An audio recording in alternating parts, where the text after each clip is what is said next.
Ini saya nggak tahu apakah ini berkah atau musibah mendapatkan kepercayaan sebagai Ketua Umum baru Persaudaraan Setia Hati Ternate. Tapi dengan antusiasme para sedulur di seluruh cabang, kami yakin bahwa ini adalah amanah bersama, amanah kita semua. Awalnya kami akan melanjutkan kebijakan tidak membadan hukumkan organisasi. Tapi kan karena perkembangan tuntutan zaman, ada undang-undang Ormas tahun 2013, kemudian diperbaiki tahun 2017. Ya mau nggak mau, organisasi kayak kita yang tidak semata-mata hanya untuk kepentingan olahraga yang punya undang-undang sendiri, tapi kita juga melakukan kegiatan-kegiatan kemasyarakatan, sosial kemasyarakatan. Makanya sejak awal kepengurusan saya mencoba menjajaki di Kementerian Hukum dan HAM karena tempatnya berpepet dekatan lah dengan kantor saya. Ya, saya jalan-jalan ke situ, ngobrol-ngobrol, menjajaki. Nah, ternyata sudah ada badan hukum sebelum 2000 Perapatan Luhur 2016 yang didirikan oleh Mas Bagio TA dan Dik Bagus. Itu Mas Bagio TA duluan, Februari kalau nggak salah, Maret tanggal 6 atau tanggal berapa, jadi beberapa hari sebelum Perapatan Luhur badan hukumnya Dik Bagus keluar. Nah, sayangnya pada saat Perapatan Luhur itu tidak terkomunikasikan gitu ya. Tapi ya ini hanya untuk flashback dari kita. Jadi saya sangat mengharapkan dukungan semuanya. Mudah-mudahan dalam situasi seperti yang kita alami selama 2014 ya, mungkin sebelumnya juga 2012, tanda-tanda untuk ada upaya-upaya untuk melakukan penyempurnaan organisasi akibat munculnya ADART 2008 itu bisa kita jadikan pelajaran buat kita semua. Namanya mengurusi orang banyak itu harus ada aturan yang jelas, dan kita berusaha untuk menjaga aturan itu sebaik mungkin supaya potensi konflik itu bisa diminimalkan.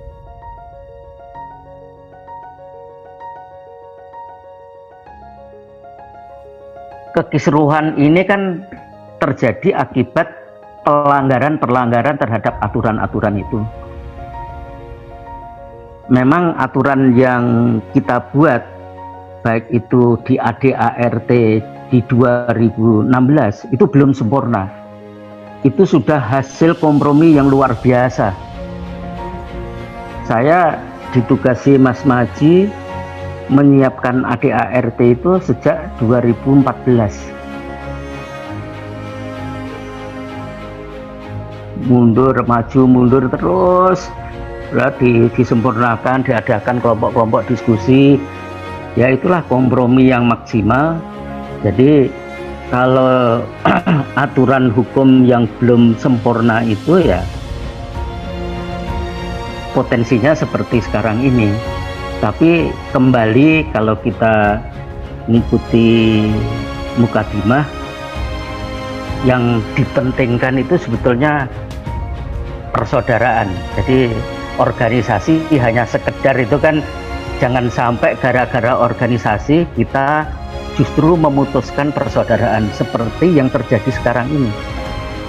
Ini kan karena saya nggak tahu persis apakah proses latihannya yang kurang menep atau karena faktor-faktor dari luar, saya juga nggak tahu. Yang pasti kisruh ini terjadi dan itu harus kita terima.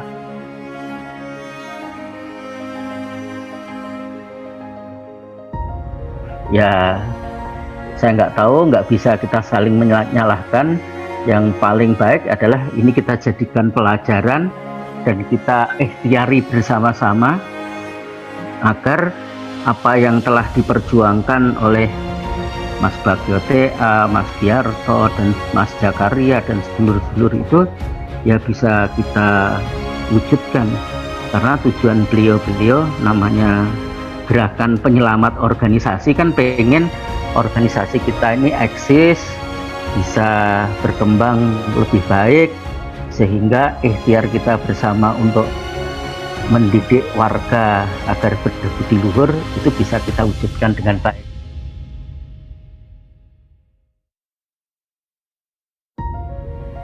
Kita semua masih mengharapkan terwujudnya rasa persaudaraan yang makin baik. Caranya memang masih belum ketemu, karena ada kelompok-kelompok yang punya kodrat dan irama masing-masing lah ya. Tapi dengan keinginan kita bersama untuk menjaga pasduluran ini, ya itulah yang harus kita terus perkuat. Dan kita mempunyai tantangan bersama, yaitu sedulur-sedulur yang kepentingannya tidak cocok dengan ajaran, tidak cocok dengan tujuan bersama.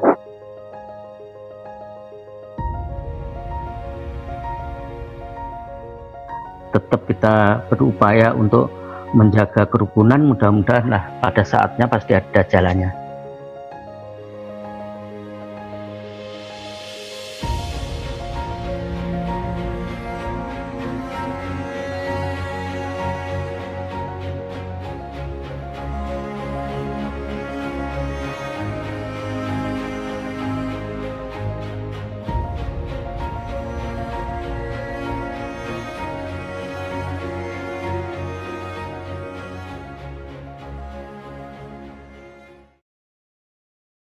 Bukan seperti partai, Mas.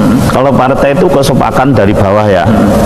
Nah, kalau kesepakatan dari bawah, kemudian mereka hanya mengandalkan duit, kedudukan, tapi nggak ngerti apa itu tujuannya. Ya murad marid. Jangan dibawa SHT ini ke arah politik, karena kalau kita terjun ke politik itu pasti nanti akan ada potensi konflik antar warga PSHT. Nah, untuk menghindari itu, maka di dalam anggaran dasar ditegaskan bahwa PSHT harus bebas dari kepentingan politik. Organisasi persaudaraan setia generasi bersikap netral, tidak berafiliasi dengan parpol manapun, menolak hoak, menolak isu sara, menolak ujaran kebencian. NKRI harga mati. Waspada bahaya oligarki dalam sebuah pusaran politik praktis.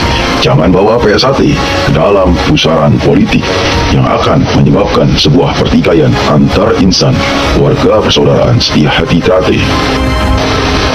PSHT adalah wadah jutaan manusia yang rentan menjadi alat sarana dukungan suara paling besar masuk ranah politik. Karena sejatinya manusia, PSHT adalah di dalamnya jutaan manusia lahir tercipta yang sesungguhnya berintikan niat dan tujuan yang luhur sebenarnya adalah persaudaraan, mendidik manusia berbudi luhur, tahu benar dan salah. Namun, jika diarahkan ke dalam sebuah pusaran politik, ini akan diarahkan sebaliknya melihat jumlah manusianya untuk dimanfaatkan ke dalam suara politik. Dengan demikian, tentunya kita harus menyikapi dengan kejujuran hati, melihat sudut pandang yang luas, apa dampak dari apa yang akan terjadi jika organisasi PSHT diarahkan ke dalam pusaran politik yang akan menyebabkan munculnya sebuah konflik, munculnya sebuah kekuasaan raja-raja kecil di seluruh Nusantara, baik di Indonesia maupun di luar negeri, yang akan membangun suatu kepentingan-kepentingan ideologi dan memihak hanya pada salah satu pihak yang akan memicu sebuah perpecahan. kita harus bijak dengan apa yang terjadi dan apa yang harus kita lakukan. Politik praktis akan menghalalkan segala cara, menjadi sebuah panggung sandiwara, membangun sebuah kekuatan oligarki di dalamnya. Oligarki adalah bentuk pemerintahan yang kekuasaan politiknya secara efektif dipegang oleh kelompok elit kecil dari masyarakat, baik dibedakan menurut kekayaan, keluarga, dan kekuasaan lainnya.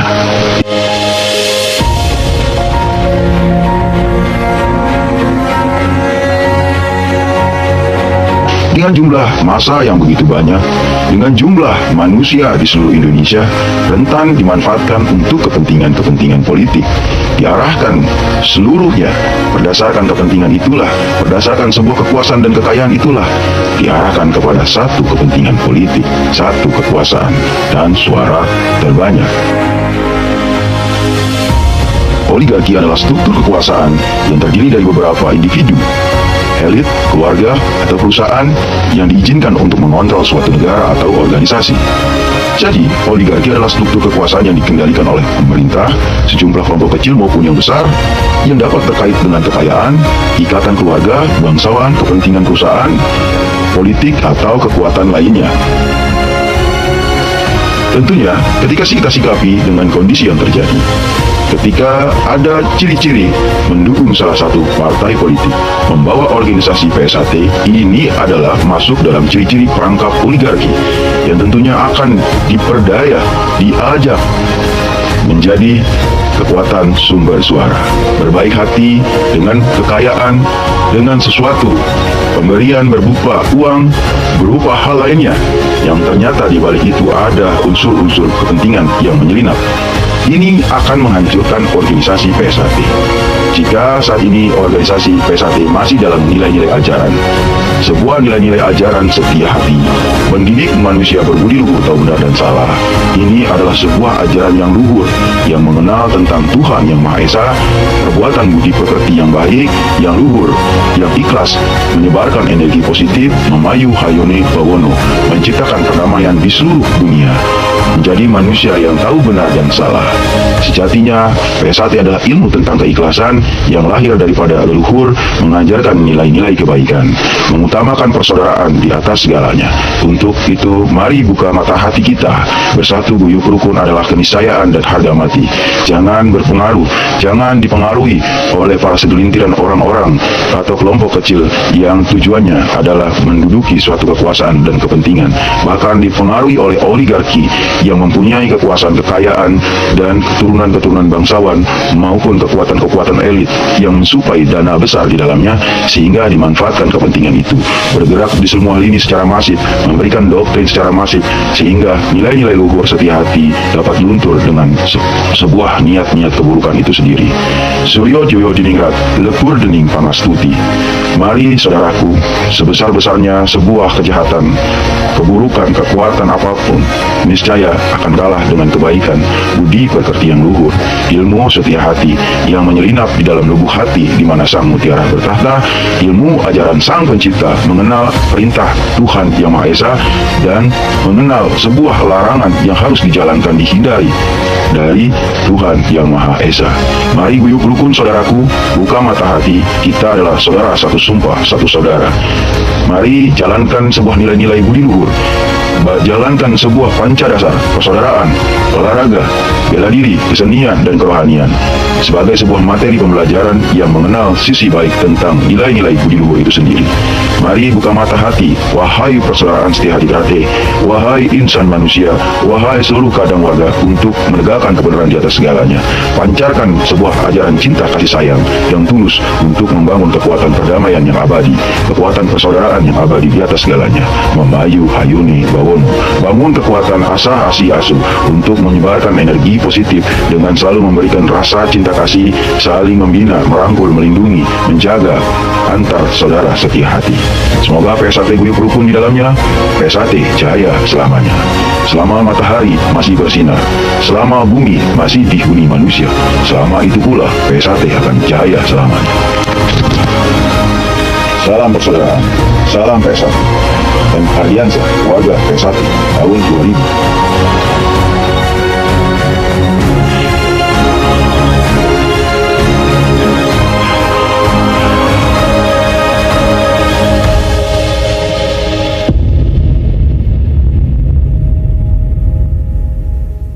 Mekarlah bunga teratai di jiwaku, tanamkan rasa bersaudara hingga nanti bersama, dengan hati bersinar di dada selamanya hingga hancurnya semesta.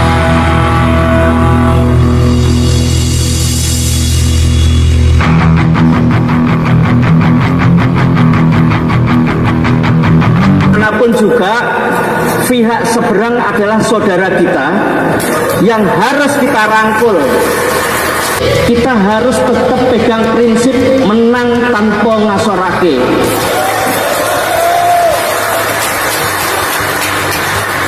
Kita harus tetap berusaha, saudara-saudara kita yang sekarang masih di seberang harus kita rangkul dengan cara yang sebaik-baiknya. Kita tidak boleh mengintimidasi siapapun. Kalau ketemu harus kita ajak salam, kita rangkul, kita ajak ngomong yang baik. Kita harus tunjukkan bahwa kita ini punya budi pekerti. Tugas kita ngemong. Untuk ngemong memang bebannya berat.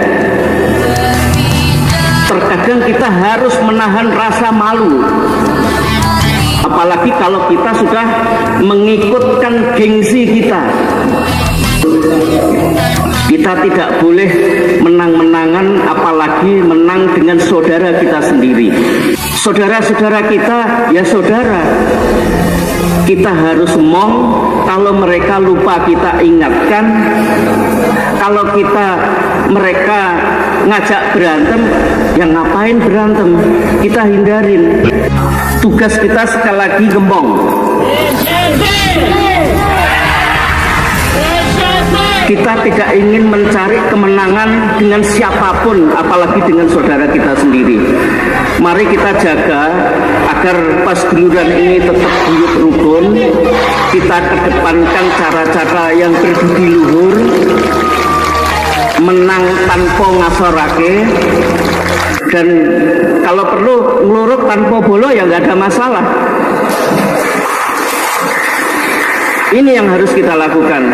Jadi sekali lagi mohon maaf kepada sedulur-sedulur saya bukannya takut, bukannya tidak mau untuk menang, tapi tugas kita ngerangkul, tugas kita membangun pasduluran yang guyup rukun. Karena hanya ikhtiar kita untuk membangun guyup rukun, kita bisa berkontribusi kepada bangsa dan negara kita ini.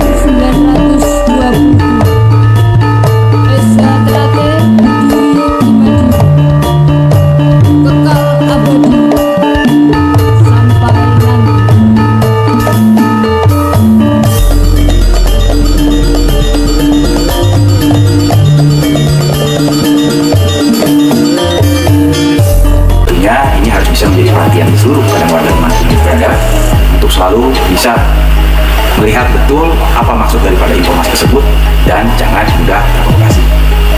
Intinya dengan konten channel HRD, semua penyajian secara positif, menyejukkan hati dan berwawasan akan memberikan kebermanfaatan. Seperti halnya manusia yang memahayuni Bawono. PSAT,